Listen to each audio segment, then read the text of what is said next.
how do we prevent people from living in a society where like some have certain kinds of advantages and others don't? And, one way to do that is to force everyone to be the same. We all know how that ends. That's not a great vision.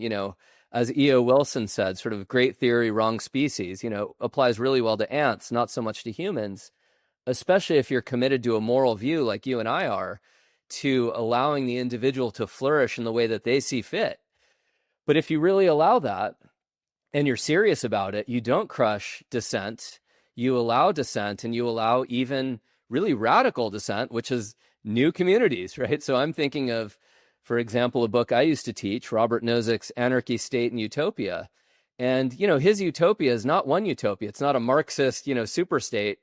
It's a million utopias. It's a million different versions of what utopia looks like, recognizing that we all have very different goals. And in the future, one of the great things about technology is, it's not necessary for you to have some giant standing army to face off against another standing army if they attack.